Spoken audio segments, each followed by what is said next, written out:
नमस्कार दोस्तों, अगर आप सीटेट के लिए पेपर 2 की तैयारी करने वाले हैं एसएसटी का, तो ये वीडियो आपके लिए बहुत ही महत्वपूर्ण है क्योंकि इस वीडियो में हम क्या है सोशल साइंस के एनसीईआरटी बेस के क्वेश्चन लेकर आए हैं। आप सभी जानते हैं कि सीटेट में पेपर 2 में जो भी क्वेश्चन पूछे जाते हैं वो एनसीईआरटी बेस ही होता है। तो सबसे पहले आपको करना क्या है, 6 to 8 की एनसीईआरटी की किताबें आपको पढ़ लेना है कंप्लीट रूप से, क्योंकि जब एक एक चीज़ आपको पता होगा तो क्वेश्चन आपको वहीं से बनते हैं। ठीक है, बहुत लोग कहते हैं कि मैंने एनसीईआरटी की किताबों को पढ़ा है लेकिन क्वेश्चन वहाँ से नहीं मिले। तो आपने एनसीईआरटी को सही से नहीं पढ़ा, क्योंकि स्टेटमेंट में होता क्या है कि जो आपको किसी भी टॉपिक के बारे में संपूर्ण जानकारी रहेगी तभी आप क्वेश्चन को कर पाएंगे। ठीक है, जैसे मान लीजिए मुगल काल के बारे में अगर पूछा जाएगा, क्योंकि मुगल काल में आप जानते हैं कि बाबर के जो पिता है वो किसी और वंश की थी, माता किसी और वंश की थी।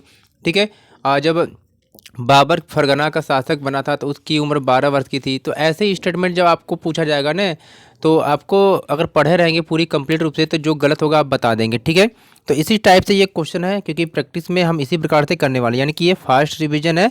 अगर आप इस सीरीज को देखना चाहते हैं तो हमारे चैनल से जरूर जुड़िए। ठीक है, चैनल को सब्सक्राइब कर लीजिए, क्योंकि हमारे चैनल पे इसी टाइप से क्वेश्चन पूछ कराया जा रहा है जिस टाइप से एग्जाम में आपके पूछे जाते हैं। तो फास्ट रिवीजन करिए हमारे चैनल के साथ। ठीक है, पेपर 2 एसएसटी के लिए। तो चलिए हम शुरू करते हैं समय को न गवाते हुए, और वीडियो को लाइक शेयर जरूर करना।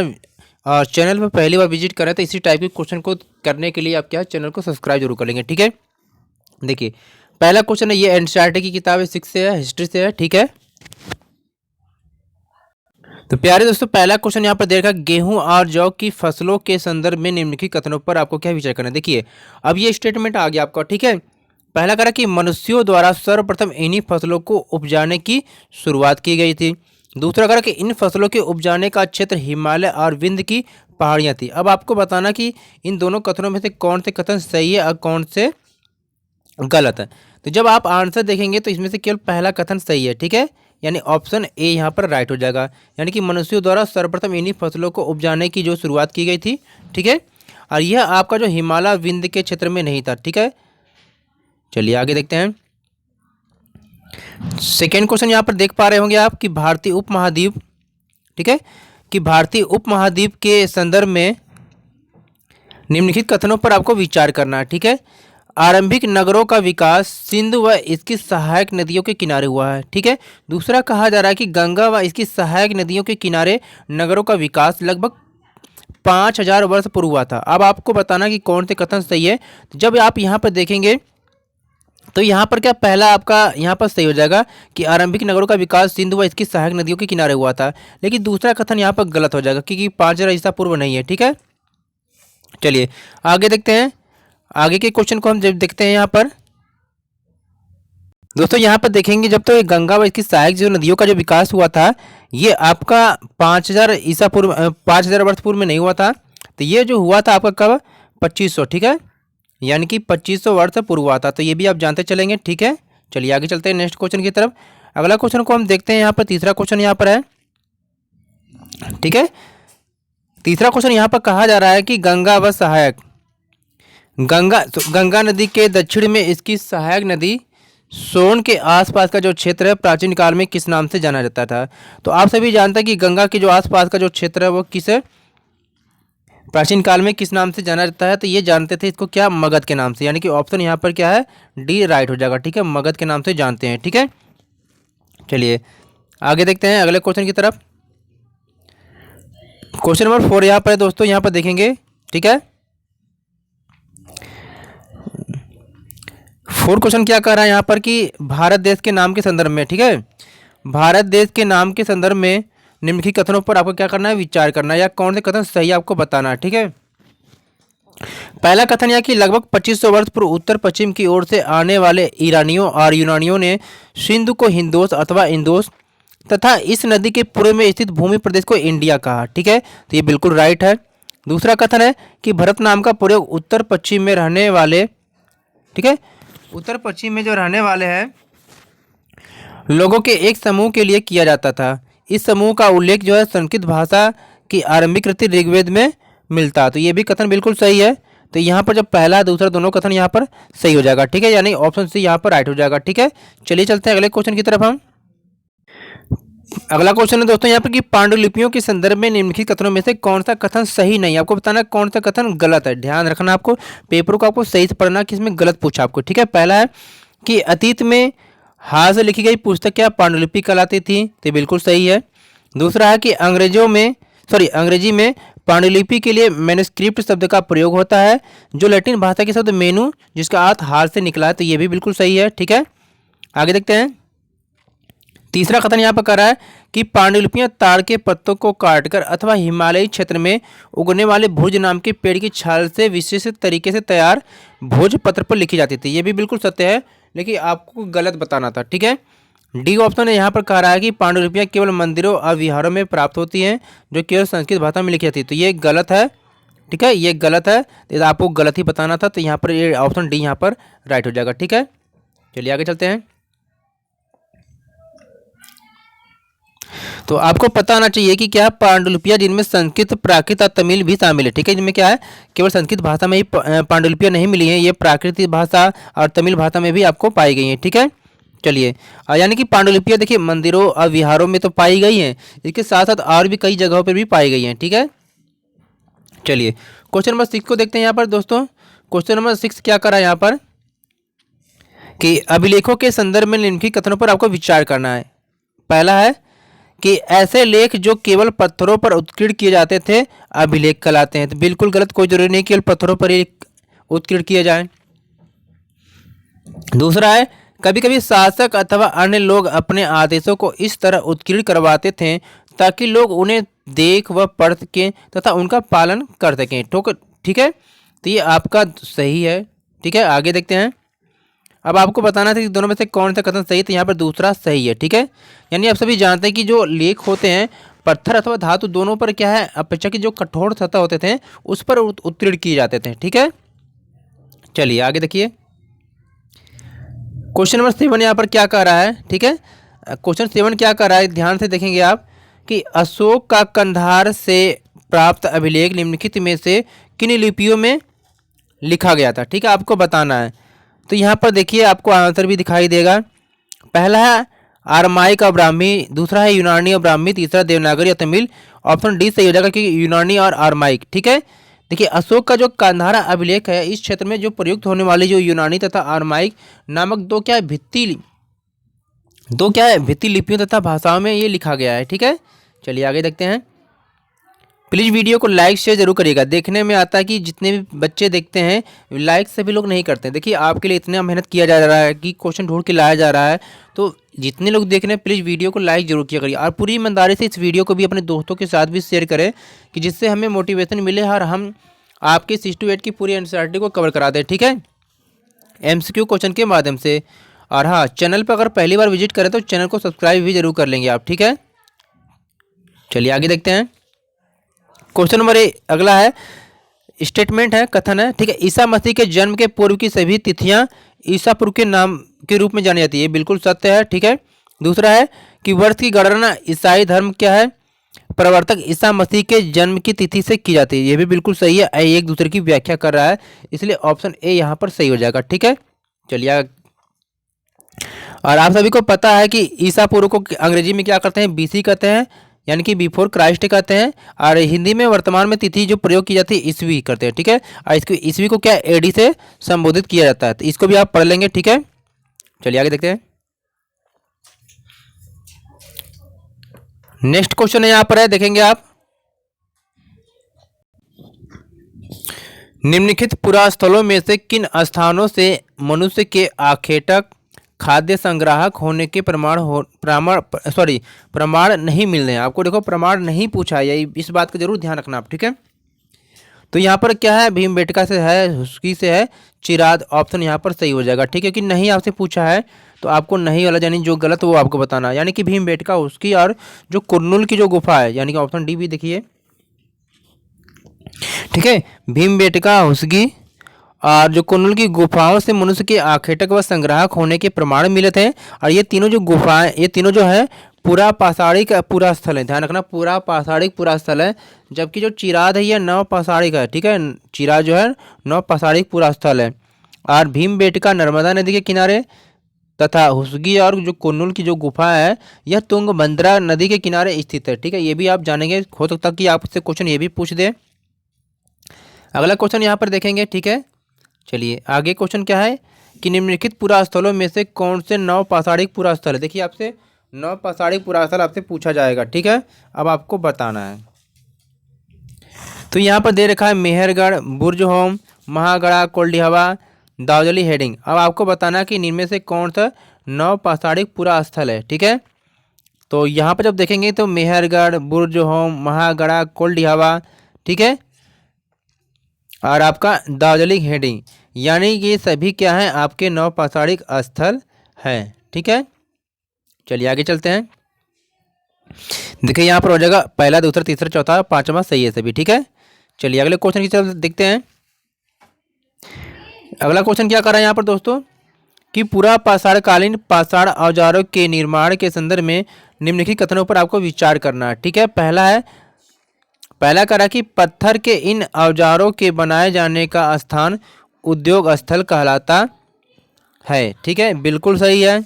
दूसरा करा कि पत्थर के इन औजारों के निर्माण में प्रयोग की जाने वाली तकनीकी को क्या दबाव सल्क तकनीकी कहते हैं। ये भी जानना जरूरी है, पेपर में भी जरूर पूछा गया क्वेश्चन, ये भी बिल्कुल सत्य है। अब आपको बताना कि कौन से कथन सही है और कौन से कथन गलत है। तो यहाँ पर जो पहला और दूसरा कथन बिल्कुल सही हो जाएगा। ठीक है, चलिए आगे चलते हैं। चलिए आगे क्वेश्चन की तरफ चलते हैं। अगला क्वेश्चन यह दोस्तों, यहाँ पर जब देखेंगे आप तो निम्नलिखित में से राख के साक्ष्य किस पूरा पाषाणिक स्थल से आपको मिले हैं। तो ये क्या कुरनूल की गुफा है, यहाँ से पाए गए हैं। ठीक है, चलिए आगे देखते हैं। क्वेश्चन नंबर नेक्स्ट को देखते हैं कि मध्य पाषाण युग में जलवायु परिवर्तन से आए नए बदलावों के संदर्भ में निम्नलिखित कथनों पर विचार कीजिए। ठीक है, निम्नलिखित कथनों पर विचार कीजिए। तो इसका जब देखते हैं, पहला कि बदलाव से तापमान में वृद्धि हुई और घास के मैदान विकसित होने लगे। ठीक है, तो ये बिल्कुल सही है। दूसरा करा कि इसी काल में मछली भोजन का महत्वपूर्ण स्रोत बनी। ठीक है, तो ये भी सही है। तीसरा कि गेहूं और जौ, धान जैसे अनाज प्राकृतिक रूप से उगने लगे। तो ये भी सही है, यानी कि तीनों कथन यहाँ पर सही है। तो ये तीनों कथन सही के लिए क्या ये उपयुक्त डी ऑप्शन सही हो जाएगा यहाँ पर, नहीं कि 1 2 3 राइट हो गया। ठीक है, चलिए आगे चलते हैं। क्वेश्चन नंबर 6 को देखते हैं। ठीक है, आप पढ़ेंगे इसको। क्या कहा जा रहा है इसमें? इसमें कहा जा रहा है कि मानव सभ्यता के आरंभिक काल यानी कि प्रागैतिहासिक काल को सुविधानुसार 3 भागों में बांटा गया है। निम्नलिखित में से उन 3 भागों में कौन सा नहीं आता आपको बताना है। ठीक है, चलिए देखते हैं क्या नहीं आता है। तो यहाँ पर जब देखेंगे आप, ठीक है, कौन से 3 नहीं आता है, तो 3 में से कौन नहीं आता है, यानी यहाँ पर जब देखिए पूरा पाषाण काल, मध्य पाषाण काल, नव पाषाण काल, ये तीनों तो सही है, लेकिन जो महापाषाण काल ये नहीं आता। तो ये ऑप्शन डी सही हो जाएगा, क्योंकि नहीं पूछा था, आपको ध्यान रखना है। ठीक है,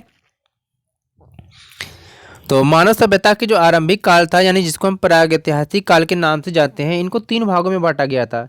तो तीनों भाग आपका यही है कि पूरा पाषाण काल, मध्य पाषाण काल और नव पाषाण काल। ठीक है, और महापाषाण काल जो है ये दक्षिण भारत में विशाल पाषाण खंडों की बनी समाधि स्थल से जुड़ा हुआ है ये। ठीक है, समाधि स्थल से जुड़ा हुआ है।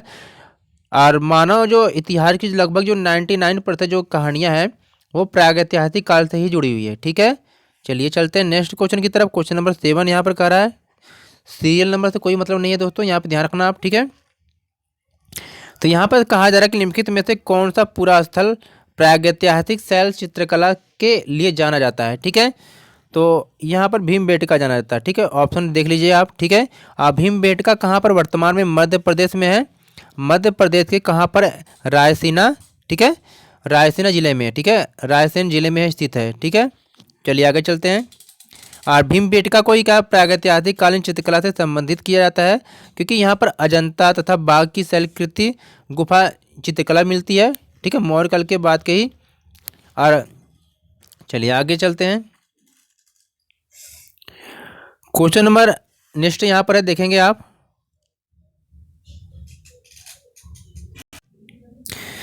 यहाँ पर देख रहे हैं कि निम्नलिखित पर विचार आपको कीजिए। पुरा पाषाण काल, मध्य पाषाण काल, नव पाषाण काल। अब आपको बताना है कि निम्न में से किन काल के औजारों को माइक्रोलिथ अथवा लघु पाषाण काल कहते थे। तो आपको बताना है, ठीक है, किसको कहते थे। तो ये आपको बताना है कि किसको कहते थे। तो जब देखेंगे आप इसमें तो केवल इसका दो सही जगह, यानी कि मध्य पाषाण काल को केवल कहते थे, ठीक है।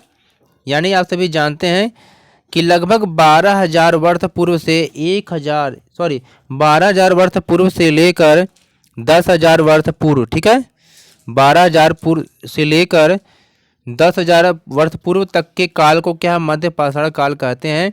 और इस काल के जो औजार होते थे ना, ये आमतौर पर बहुत छोटे होते थे। और इसी कारण इन्हें क्या माइक्रोलिथ यानी कि लघु पाषाण काल कहा जाता था। और इनके जो औजार हैं, इनके औजारों में हड्डियां या लकड़ियों के मुट्ठे लगे होते थे, ठीक है। चलिए आगे चलते हैं, नेक्स्ट क्वेश्चन की तरफ चलेंगे आप, ठीक है। अगला क्वेश्चन यहाँ पर देखेंगे, हुस्की के बारे में कहा जा रहा है, ठीक है। यहाँ पर देखेंगे आप कि हुस्की के संदर्भ में निम्नलिखित कथनों पर आपको विचार करना है। पहला है कि हुस्की से पूरा पाषाण युग के कई साक्ष्य प्राप्त हुए हैं, बिल्कुल सही है। दूसरा कहा जा रहा है कि यहाँ से प्राप्त अधिकांश औजार बलुआ पत्थरों से बनाए जाते थे, कोई ज़रूरी नहीं है, ये गलत है। तो आपको केवल सही बताना था, तो पहला यहाँ पर सही है, ठीक है। और आप सभी को पता होगा दोस्तों कि जो हुस्गी है ये कहाँ पर, कर्नाटक राज्य में स्थित है, आपको पता होना चाहिए। और हुस्गी में अधिकांश औजार जो है ये किससे बनाया जाता था, ये चूना पत्थरों से बनाए जाते थे। कहाँ से किससे बनाए जाते थे, चूना पत्थरों से, ठीक है ना, ये भी आपको पता होना चाहिए, चूना पत्थर से, ठीक है। चलिए आगे चलते हैं, नेक्स्ट क्वेश्चन को आप देखेंगे क्या कहा जा रहा है यहाँ पर, ठीक है। कहा जा रहा है यहाँ पर, क्वेश्चन को पढ़ेंगे आप कि भारत में शुतुरमुर्ग के साक्ष्यों के संदर्भ में निम्नलिखित कथनों पर विचार करना है। पहला है कि भारत में शुतुरमुर्ग के होने के प्राचीनतम प्रमाण नव पाषाण युग से प्राप्त हुए हैं, ठीक है।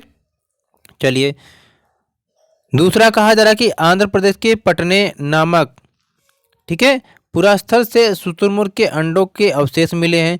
तीसरा कहा जा रहा है यहाँ पर कि प्रागैतिहासिक काल में शुतुरमुर्ग के अंडों के छिलकों पर चित्रांकन और इनसे मनके बनाए जाने के प्रमाण आपको मिले हैं, ठीक है।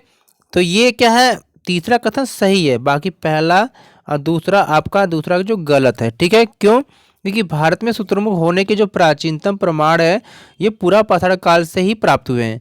और ये अवशेष जो कहाँ, पटने नामक पुरास्थल जो महाराष्ट्र में स्थित है से मिले हैं, ठीक है।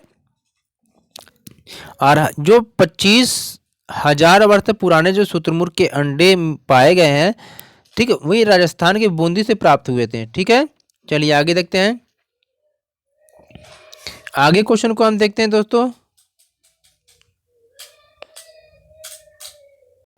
यहाँ पर बताना कि निम्नलिखित में से सबसे पहले किस जंगली जानवर को पालतू बनाया गया। तो सबसे पहले जिस जंगली जानवर को पालतू बनाया गया था वो कुत्ता है, ठीक है। चलिए आगे देखते हैं, ये कुत्ता का जंगली पूर्वज था, ये भी ध्यान रखेंगे आप। अगला क्वेश्चन यहाँ पर देखेंगे आप, अगला क्वेश्चन यहाँ पर कहा जा रहा है, ठीक है, क्या कहा जा रहा है कि निम्नलिखित में से किन स्थानों पर पुरातत्वविदों को शुरुआती कृषकों और पशुपालकों के होने के साक्ष्य मिले हैं, ठीक है। यहाँ पर दे रहा है पयमपल्ली, हल्लूर, महागड़ा, गुफरकाल, बुर्जहोम, ठीक है। तो यहाँ पर क्या पांचों जगह से पाए गए, ठीक है ना, पुरातत्वविदों को, कृषकों और पशुपालक के जो साक्ष्य है इन सभी जगहों से पाए गए हैं, ठीक है। चलिए आगे देखते हैं, अगला क्वेश्चन है यहाँ पर दोस्तों, देखेंगे आप क्या कहा जा रहा है यहाँ पर कि निम्नलिखित स्थानों में से कौन सा या से पुरास्थल जो कृषि व पशुपालन से संबंधित नहीं रखता था। ध्यान रखेंगे, जो भी जब भी पेपर को आप पढ़े ना तो जो नहीं पढ़ाता है पहले इसको अंडरलाइन कर लिया करिए, जिससे आपको हमेशा दिमाग में रहे कि हमें गलत वाला बताना है, ठीक है। चलिए आगे देखेंगे आप, तो यहाँ पर ऑप्शन दिया कुर्नूल, मेहरगढ़, कोल्डियावा, चिराद, दावजली, हेडिंग, आपको नहीं वाला बताना है। तो यहाँ पर कुर्नूल यहाँ पर सही हो जाएगा ऑप्शन ए, ठीक है, क्योंकि कुर्नूल जो है आंध्र प्रदेश में स्थित एक पूरा पाषाणकालीन स्थल है। इस काल में मनुष्य कृषक व पशुपालक नहीं थे, ठीक है। चलिए आगे चलते हैं, अगला क्वेश्चन को हम देखते हैं यहाँ पर, ठीक है। यहाँ पर क्या कहा जा रहा है कि पुरातत्वविदों को कुछ पुरास्थलों पर झोपड़ियों और घरों के निशान मिले। बुर्ज होम पुरास्थल से प्राप्त ऐसे साक्ष्यों के संदर्भ में निम्नलिखित कथनों पर आपको विचार करना है। ठीक है, चलिए देखते हैं। पहला कथन कि यहाँ से लोग गड्ढे के नीचे घर बनाते थे, इन घरों को गर्तावास कहा जाता था। बिल्कुल सही है। दूसरा कहा जा रहा है कि यहाँ से झोपड़ियों के अंदर और बाहर दोनों स्थानों पर आग जलाने की जगह मिली। ये भी बिल्कुल सत्य है। ठीक है, चलिए तो ये गर्तावास यानी गड्ढों में घर क्यों बनाते थे? क्योंकि इससे उन्हें क्या ठंड से सुरक्षा मिल सके। ठीक है, और नीचे उतरने के लिए लोग सीढ़ियों का भी यूज करते थे, और झोपड़ियों के अंदर या बाहर भी हो दोनों जगह पे क्या आग जलाने की जगह थी। ठीक है, और ऐसा इसलिए लोग करते थे क्योंकि मौसम के अनुसार घर के अंदर या बाहर खाना पकाते होंगे। ठीक है, चलिए आगे देखते हैं। अगला क्वेश्चन यहाँ पे देखेंगे, क्वेश्चन नंबर आपका यहाँ पर। ठीक है, यह कहा जा रहा है कि नवपाषाण युग के संदर्भ में निम्नलिखित कथनों में से कौन सा कथन सही नहीं है? गलत कथन बताना, तो यहाँ पर ऑप्शन ए ही सही हो जाएगा कि इस काल में पूरा पाषाणिक औजार का प्रयोग और निर्माण पूर्णतः बंद हो गया था। तो ये ही गलत था, इसलिए आपको गलत को ही सही बताना था। ठीक है, चलिए आगे देखते हैं। क्योंकि आप जानेंगे कि नवपाषाण युग से प्राप्त जो उपकरण होता है पूरा पाषाण का युग से ही भिन्न था, इसलिए इसी कारण इस युग को नवपाषाण युग कहा जाता था। ठीक, क्योंकि इस युग के जो औजार होते थे काफ़ी धारदार होते थे, पैना होते थे, और इस पर क्या है पॉलिश भी होती थी। ठीक है, और इसे कुछ खास किस्म की हड्डियों से भी बनाए जाते थे। ठीक है, चलिए आगे देखते हैं अगले क्वेश्चन को। यानी कि बाकी ये तीनों कथन आपके सही है, इसको आप पढ़ लेंगे। ठीक है, ये तीनों कथन है सही है, क्योंकि आपको गलत वाला बताना था। ठीक है ना, चलिए आगे चलते हैं। अब यहाँ पर देखिए कारण कथन है। ठीक है, क्वेश्चन नंबर 6 क्या कह रहा है कि नवपाषाण काल, ध्यान से पढ़ेंगे आप। ठीक है, कि नवपाषाण काल के लोग कपड़े बुनने लगे थे। ठीक है, सही है। दूसरा कि नवपाषाण काल में कपास उपजाया जाने लगा था। आपको बताना कौन सा कथन सही है। ठीक है, और किसकी व्याख्या कर रहा है। तो दोनों कथन सही है और एक दूसरे की व्याख्या कर रहा है, इसलिए ऑप्शन ए यहाँ पर राइट हो जाएगा। ठीक है, चलिए चलते हैं अगले क्वेश्चन की तरफ। देखिए बहुत सारे बच्चे ऐसे हैं जो वीडियो को लाइक नहीं किए हैं, तो जल्दी जल्दी आप दोस्तों वीडियो को लाइक ज़रूर कर दीजिए। ठीक है, क्योंकि वीडियो ये आपके एग्जाम के दृष्टिकोण से ही बनाई जा रही है। ठीक है, चलिए, और हाँ इस वीडियो को ज़्यादा से ज़्यादा अपने दोस्तों तक भी शेयर करें और वीडियो को लाइक भी ज़रूर कर लीजिए। ठीक है, क्वेश्चन है कि मेहरगढ़ निम्नलिखित में से किस दर्रे के निकट स्थित है? तो ये बोलन दर्रा के निकट स्थित है। तो मेहरगढ़ जो कहाँ पर है आपको मालूम होगा कि किरधर पहाड़ियों से में स्थित है आपकी। ठीक है, अब वहाँ पर बोलन दर्रे के समीप है, और ये वर्तमान में कहाँ पर पाकिस्तान के बलूचिस्तान प्रांत में स्थित है। और ईरान जाने के लिए लोग क्या है बोलन दर्रा ही एक महत्वपूर्ण रास्ता होता है। चलिए आगे देखते हैं। क्वेश्चन नंबर नेक्स्ट को देखेंगे आप। ठीक है, और इसमें कहा जा रहा है कि मेहरगढ़ से प्राप्त कब्रों में मृतकों के साथ कुछ सामान भी रखा जाता था। तो बिल्कुल सही है। दूसरा है मेहरगढ़ के लोगों का मानना था कि मृत्यु के बाद भी जीवन है। ये भी सत्य है और एक दूसरे की व्याख्या भी किया जा रहा है, इसलिए ऑप्शन ए यहाँ पर राइट हो जाएगा। ठीक है, चलिए आगे चलते हैं। अगला क्वेश्चन यहाँ पे देखेंगे आप। ठीक है, क्वेश्चन क्या कहा जा रहा है यहाँ पर कि मेहरगढ़ से प्राप्त एक कब्र में निम्नलिखित में से किस पालतू को मृतक के साथ दफनाया गया था? तो आपने जब एनसीईआरटी किताब पढ़ा होगा तो वहाँ पर साफ साफ दिया कि बकरी को। क्यों? क्योंकि मेहरगढ़ से प्राप्त एक कब्र में एक मृतक के साथ बकरी को दफनाया गया था। लोगों की यह आस्था थी कि मृत्यु के बाद भी जीवन है, असंभवतः इसे लोग क्या है परलोक में मृतक के खाने के लिए रखा गया तो होगा। ठीक है, अगला क्वेश्चन को हम देखते हैं यहाँ पर। ठीक है, अगले क्वेश्चन को हम देखते हैं यहाँ पर क्या कहा गया है कि निम्नलिखित पुरास्थलों में से कौन सा एक ब्रह्मपुत्र की घाटी की एक पहाड़ी पर स्थित है? आपको बताना है कौन कौन से। मेहरगढ़ है या हल्लूर है या गुफरकाल या दाऊदली हेडिंग। तो यहाँ पर ऑप्शन दिख गया आपको, तो ऑप्शन डी यहाँ पर सही जाएगा। यानी कि दाऊदली हेडिंग जो है ये चीन और म्यांमार की ओर जाने वाले रास्ते यानी कि ब्रह्मपुत्र की घाटी पर एक पहाड़ी पर स्थित है। ठीक है, चलिए, और यहाँ आपको पेपर में ध्यान देना है कि यहाँ से जो क्या मूसल और खलल जैसे उपकरण प्राप्त हुए हैं, जिससे पता चलता है कि लोग यहाँ पर क्या है, लोग भोजन के लिए अनाज उगाते थे। दार्जिलिंग हेडिंग से क्या है, जेडाइट पत्थर भी प्राप्त हुए हैं। आपसे पेपर में पूछा था है जेडाइट पत्थर कहाँ से प्राप्त होते हैं, तो ये दार्जिलिंग हेडिंग से। और यहाँ से मूसल और क्या, मूसल और आपको